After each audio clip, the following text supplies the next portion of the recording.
Welcome student. Today we discuss sexual reproduction.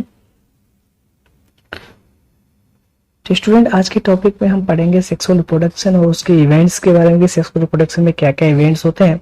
तो सबसे पहले हम स्टार्ट करेंगे सेक्सुअल रिप्रोडक्शन के इंट्रोडक्शन से। तो अगर हम सेक्सुअल रिप्रोडक्शन की बात करें, जो प्रीवियस लेक्चर में मैंने आपको बताया था कि ये सेक्सुअल रिप्रोडक्शन में क्या होता है कि सिंगल पेरेंट से एबल होता है न्यू ऑफस्प्रिंग या इंडिविजुअल के फॉर्मेशन में। वहां पे हमें कोई गैमेट का फ्यूजन देखने को नहीं मिलता, कोई गैमेट के फॉर्मेशन की आप बात नहीं करते।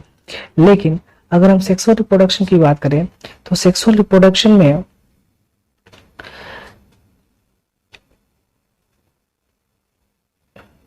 मेल एंड फीमेल गैमेट्स क्या होते हैं, फॉर्म होते हैं, यानी male and female gamete involve होते हैं सेक्सुअल रिप्रोडक्शन प्रोसेस में। अब ऐसा हो सकता है कि मेल एंड फीमेल गैमेट इस सेम इंडिविजुअल में बने, यानी एक ही बॉडी में male and female gamete release हो, फॉर्म हो, या ऐसा हो सकता है कि मेल एंड फीमेल गैमेट दो अलग अलग इंडिविजुअल के थ्रू फॉर्म किए जाए जो एक दूसरे के अपोजिट सेक्स के हों। जैसे आप बोलते हो male body and female body, ऐसा हो सकता है अलग अलग भी हो सकता है, या तो ऐसा हो सकता है कि ऐसे ऑर्गेनिज्म जिसमें male reproductive structure and female reproductive structure दोनों प्रेजेंट। ठीक है, तो आगे भी हम इसको हम टर्म देंगे। ऐसे एनिमल को हम बाइसेक्सुअल या हर्माफ्रोडाइट बोलते हैं, और जिसमें मेल एंड फीमेल आप बोल सकते हो कि रिप्रोडक्टिव स्ट्रक्चर अलग अलग अगर बॉडी में हो तो उसको हम टर्म देते हैं यूनिसेक्सुअल। वो भी हम आगे भी पढ़ेंगे। तो देखो सेकंड, अगर नेक्स्ट पॉइंट की बात करें तो बोला कि सेक्सुअल रिप्रोडक्शन के थ्रू जो ऑफस्प्रिंग फॉर्म होते हैं वो एक दूसरे के क्या होते हैं, आइडेंटिकल नहीं होते। ठीक है, और साथ साथ अपने पेरेंट्स के भी क्या होते हैं, आइडेंटिकल नहीं होते, या आप बोल सकते हो एक दूसरे से क्या होते हैं, डिफरेंट होते हैं। अब यहाँ पे मेल एंड फीमेल गैमेट की फ्यूजन की बात करते हैं तो यहाँ पे जो हमें ऑफस्प्रिंग मिलते हैं, ये ऑफस्प्रिंग क्या होते हैं, एक दूसरे के आइडेंटिकल नहीं होते, डिफर होते हैं। ठीक है, और अपने पेरेंट्स से भी एक कंपेयर करें तो उनके अपने पेरेंट्स से भी क्या होते हैं, डिफर होते हैं। अब अगर हम नेक्स्ट बात करें सेक्सुअल रिप्रोडक्शन में, तो सेक्सुअल रिप्रोडक्शन क्या है, एक elaborate complex and slow process, मतलब एक लंबा चलने वाला कॉम्प्लेक्स और स्लो प्रोसेस है। किसके कंपेयर में, ए सेक्सुअल रिप्रोडक्शन की। ए सेक्सुअल रिप्रोडक्शन तो काफी फास्ट प्रोसेस है, उसी कंपेरिजन में सेक्सुअल रिप्रोडक्शन क्या है, एक लंबा प्रोसेस है, साथ साथ कॉम्प्लेक्स प्रोसेस है, और इसको चलने में काफी टाइम भी लगता है, काफी स्लो प्रोसेस है। ठीक है, बोला है कि अगर हम बात करें कि किसी भी इंडिविजुअल के बर्थ से लेके उसकी सेक्सुअल मैच्योरिटी के बीच का जो टाइम इवेंट होता है, मतलब कोई भी ऑर्गेनिज्म है उसका बर्थ होता है, बर्थ होने के बाद जब तक वो रिप्रोडक्टिव एक्टिव नहीं हो जाता, मतलब मेल एंड फीमेल गैमेट वो फॉर्म नहीं करता या वो एबल नहीं हो जाता सेक्सुअल रिप्रोडक्शन के, उसके बीच के टाइम इवेंट को हम क्या बोलते हैं, जुवेनाइल फेज। क्या बोलते हैं हम उसको, जुवेनाइल फेज। ठीक है, अब प्लांट में इस जुवेनाइल फेज को हम टर्म कह देते हैं वेजिटेटिव फेज। क्या बोलते हैं, वेजिटेटिव फेज। मतलब जब कोई प्लांट ग्रोथ होता है, जब तक उसमें फ्लावर नहीं आ जाता तब तक के हम फेज को हम क्या बोलते हैं, जुवेनाइल फेज। जब फ्लावर आ जाता है तो रिप्रोडक्टिव फेज क्या होता है, वहां पे प्लांट में स्टार्ट हो जाता है। ठीक है, तो हम सेक्सुअल रिप्रोडक्शन में हम क्या टर्म देते हैं कि बर्थ से लेके सेक्सुअली एक्टिव होने के बीच का टाइम जो इवेंट होता है, उस टाइम इवेंट को हम क्या टर्म देते हैं, जुवेनाइल फेज। और प्लांट में इसको हम टर्म क्या पढ़ते हैं, वेजिटेटिव फेज।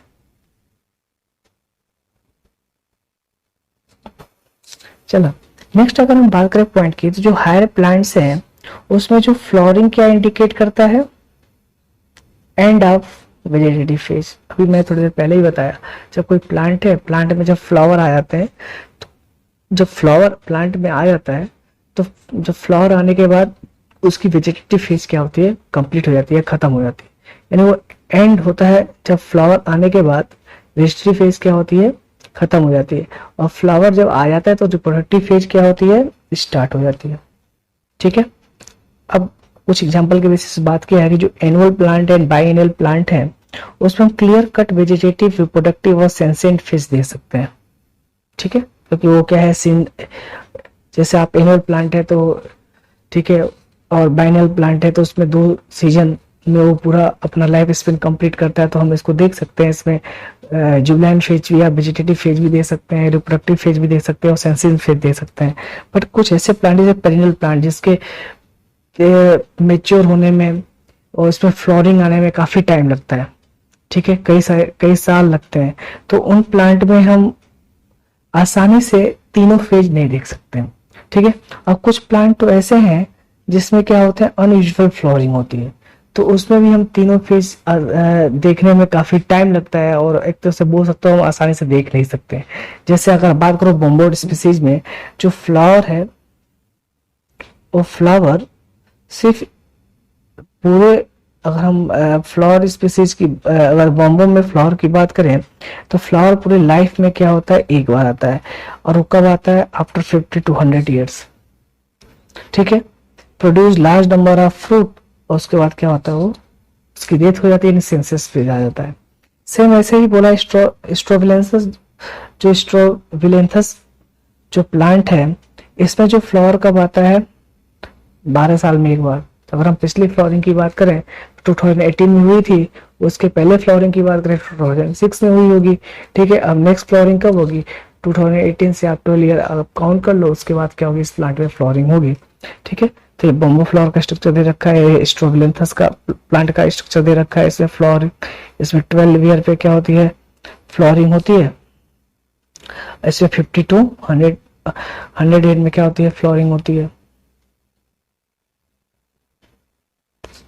अब देखो, अब जो एनिमल होते हैं, एनिमल में जो जुवेनाइल फेज को हम अगर स्टडी करें तो कैसे पढ़ते हैं, तो एनिमल में जो जुवेनाइल फेज होता है, तो उस समय उनमें क्या होता है, काफी मॉर्फोलॉजिकल और फिजियोलॉजिकल चेंजेस आते हैं, ठीक है। जब तक वो एक्टिव मतलब सेक्सुअल रिप्रोडक्शन के लिए पूरी तरह से मेच्योर नहीं हो जाते हैं, उसके पहले उनमें क्या होता है, जब जुवेनाइल फेज चलता है तो उस समय उनके बॉडी के अंदर क्या होते हैं, बहुत सारे मॉर्फोलॉजिकल एंड फिजियोलॉजिकल चेंजेस आते हैं। जैसे कुछ एग्जाम्पल के बेसिस में अलग अलग बताया है। जैसे अगर हम बर्ड्स की बात करें, तो बर्ड्स लिविंग नेचर ले एक ओनली सीजनली, जैसे बर्ड्स जो नेचर में प्रेजेंट है वो क्या होते हैं, सीजनल क्या करते हैं, एक को देते हैं, ले करते हैं, ठीक है। हाउएवर कुछ बर्ड इन कैप्टिविटी, मतलब जैसे आप बोलते हो जो पोल्ट्री फॉर्म में जो बर्ड्स होते हैं, उनको तो बायोलॉजिकल प्रोसेस के थ्रू क्या किया जाता है, उनकी जो रिप्रोडक्टिव फेज है, जुवेनाइल फेज है, इनमें हम कई सारे टेक्निक्स के थ्रू क्या करते हैं, चेंजिंग करते हैं, फिर हम आगे भी पढ़ेंगे, जिसके थ्रू क्या करते हैं, थ्रू आउट लाइफ क्या होते हैं, एक देते हैं। इनकी रिप्रोडक्टिव फेज काफी लॉन्ग टाइम तक चलती है, तो ये क्या होते हैं, लॉन्ग टाइम तक क्या होते हैं, एक देते हैं। तो फिलहाल पोल्ट्री फॉर्म को नेचुरली नहीं है, ठीक है, बट जो नेचुरली जो अगर हम बात करें बर्ड्स की जो नेचर में प्रेजेंट है, तो नॉर्मली क्या होते हैं, सीजनल ब्रीडर ही होते हैं, एक सीजन में ही क्या करते हैं, एक बेरे क्या करते हैं, ले करते हैं। सेम ऐसे अगर हम फीमेल की बात करें, जो प्लेसेंटल मेमल है, उनमें जो फीमेल है उनमें भी क्या होते हैं, बहुत सारे साइक्लिक चेंजेस आते हैं, ठीक है, किसमें, ओवरी में, एसेसरी डक्ट्स में, और उनके हार्मोन्स में, ठीक है। कब, रिप्रोडक्टिव फेज में। यानी जो प्लेसेंटल मेमल है उनमें रिप्रोडक्टिव, अगर उनमें फीमेल की बात करें, तो उनके फीमेल में जो रिप्रोडक्टिव फेज है उसमें बहुत सारे हमें साइक्लिक चेंजेस देखने को मिलता है। अब वो चेंजेस कहाँ देखने को मिलते हैं, ओवरी में, एसेसरी डक्ट में, हार्मोन्स में काफी चेंजिंग होता है। और इसको हम टर्म क्या पढ़ते हैं, ओस्ट्रियस साइकिल, क्या पढ़ते हैं इसको हम, ओस्ट्रियस। वेरी आईएमपी आपके एग्जाम में क्वेश्चन आया हुआ है कि जो प्लेसेंटल एनिमल में, ओवरी में, चाहे अगर हम बात करें जो हमें साइक्लिक चेंजेस दिखाई देता है, उसको हम टर्म क्या बोलते हैं, ओस्ट्रियस साइकिल, ठीक है। पर जो नॉन प्राइमेट है, जैसे अब ये किस में होता है, नॉन प्राइमेट्स में। नॉन प्राइमेट्स में कौन, मतलब काऊ आते हैं, सिप आते हैं, रैट आते हैं, डियर, डॉग, टाइगर, इन सब में क्या होता है, ओस्ट्रियस साइकिल चलता है। बट अगर हम सेम इसी चीज को अगर हम प्राइमेट में पढ़े, प्राइमेट मतलब जिसमें आप बोलते हो कि मंकी आते हैं, एप्स आते हैं और ह्यूमन आते हैं, सेम अगर उनके हम ओवरी में उनके जो एसेसरी डक्ट हैं और हार्मोन्स में अगर हम चेंजेस देखें, जो जो प्राइमेट हैं, प्राइमेट में मतलब जो मंकी, एप्स, और अगर आप बात करो आप ह्यूमन की, तो उसको हम टर्म क्या देते हैं, मेंस्ट्रुअल साइकिल। क्या टर्म देते हैं, मेंस्ट्रुअल साइकिल। देखो menstrual cycle and oestrous cycle same ही है, बस हम ओस्ट्रियस साइकिल क्या पढ़ते हैं जब नॉन प्राइमेट की बात करते हैं, जैसे cow, deer, rat, tiger, lion, जब भी आप जिसकी भी आप बात करोगे, उनके फीमेल में ये साइक्लिक चेंजेस की अगर हम बात करते हैं ओवरी में, तो उसको हम टर्म क्या देते हैं, ओस्ट्रियस। लेकिन अगर हम प्राइमेट की बात करते हैं, मतलब जो ह्यूमन एप्स, और अगर हम बात करें मंकी वगैरह में, जो सेम ए साइक्लिक प्रोसेस को हम टर्म क्या देते हैं, मेंस्ट्रुअल साइकिल। क्या टर्म देते हैं, मेंस्ट्रुअल साइकिल। तो ये डायग्राम बनाया है बर्ड नेट्स का, ठीक है। तो ये सीजनल ब्रीडर है नेचुरली अगर बात करें जो, और सेम वैसे ही अगर हम बात करें तो ये एक इवेंट दिखाया हुआ है कि ओवरी में कैसे चेंजिंग होते हैं। फिलहाल जब आप चैप्टर पढ़ोगे ह्यूमन रिप्रोडक्शन तो वहां आपको बताया जाएगा कि कैसे एग मैच्योर होता है, primary follicle, secondary Graafian follicles, ठीक है, बाद में कैसे मैच्योर एग रिलीज होता है। तो सारे चेंजेस आपको पढ़ाए जाएंगे। हार्मोन्स बेसिस पे कैसे चेंजेस होते हैं, एलएस, एफएसएच, ठीक है, प्रोजेस्टेरॉन, एस्ट्रोजन, ठीक है, जो प्रोजेस्टेरॉन से एस्ट्रोजन से जो चेंजेस आते हैं इनके ओवेरियन साइकिल में, तो कैसे चेंजेस आते हैं, ये सारी चीजें। वैसे आप हार्मोन्स को तो आपने 11th में पढ़ा है केमिकल कंट्रोल एंड कोऑर्डिनेशन में, बट यहाँ पे हम दोबारा क्या करेंगे उसको डिस्कस करेंगे, ठीक है।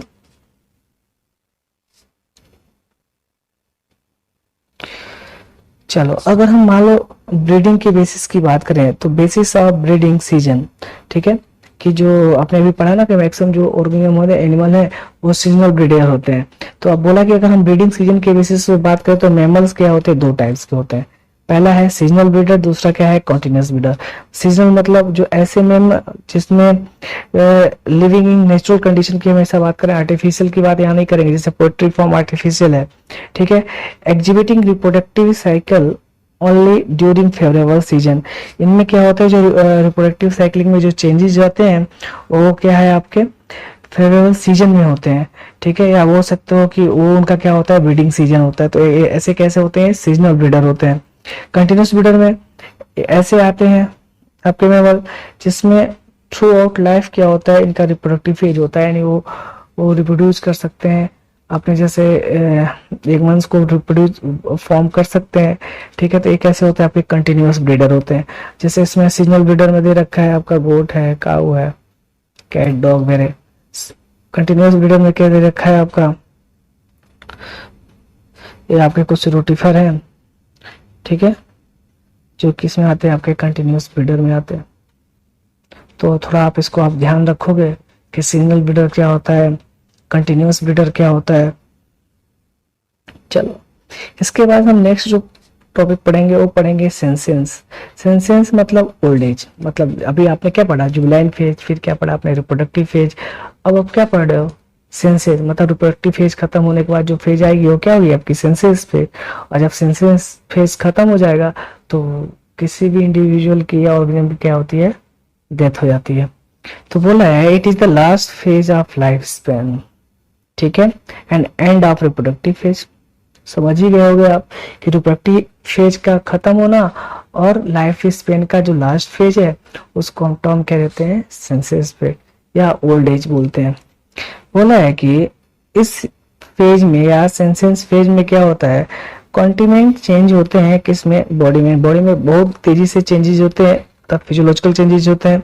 यहाँ पे मेटाबॉलिक रेट क्या होती है, स्लो हो जाती है, मेटाबॉलिज्म क्या होती है, स्लो हो जाती है, और धीरे धीरे इतना स्लो हो जाती है कि लास्ट में क्या होता है, अल्टीमेट उस ऑर्गेनिज्म में की क्या होती है, डेथ हो जाती है, ठीक है। तो अगर हम प्लांट की बात करें और एनिमल की बात करें तो यहाँ पे जो हार्मोन्स होते हैं वही किसके लिए रिस्पॉन्सिबल होते हैं, ट्रांजिशन के लिए। ट्रांजिशन मतलब किससे ट्रांजिशन, डिफरेंट टाइप्स के फेज में, जैसे जुबिलाइन फेज से रिप्रोडक्टिव फेज, रिप्रोडक्टिव फेज से सेंसेस फेज, ये कब आएगा, ठीक है, कितने टाइम बाद आएगा, इसके लिए मेन रिस्पॉन्सिबल क्या है, हार्मोन्स ही है। या हार्मोन्स ही क्या करते हैं, इन सारे फेज में ट्रांजिशन करते हैं कि जुबिलाइन फेज से रिप्रोडक्टिव फेज, रिप्रोडक्टिव फेज से सेंसेस फेज, ठीक है। बोला जो interaction between hormones and environmental factor regulate the reproductive process and associated behavioural expression of organism. बोला कि जब ये हार्मोन्स है और कुछ इन्वायरमेंटल फैक्टर है, जब ये इंटरेक्ट करते हैं तो हम बोल सकते हो कि जो कोई भी मैमल्स हैं, या बोल सकते हो कि जो ऑर्गेनिज्म है उनमें क्या होते हैं, रिप्रोडक्टिव प्रोसेस क्या होते हैं, रेगुलेट होते हैं, और साथ साथ उसमें जो बिहेवियरल चेंजेज आते हैं वो भी क्या होते हैं, रेगुलेट होते हैं, ठीक है। तो एक नॉर्मल दे रखा है कि प्लांट में ग्रोथ होती है, फिर उसका सेंसेस फेज मतलब लास्ट फेज आता है, और लास्ट में धीरे धीरे प्लांट की क्या होती है, अल्टीमेट डेथ हो जाती है।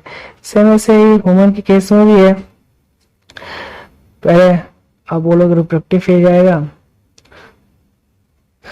अब रिप्रोडक्टिव फेज के बाद फिर बात करोगे लास्ट में आप सेंसियस फेज आएगा। एक टाइम आएगा मेटाबॉलिक रेट बिल्कुल स्लो हो जाएगी, मेटाबॉलिज्म बिल्कुल स्लो हो जाएगी, तो पर्सन की क्या हो जाएगी, डेथ हो जाएगी।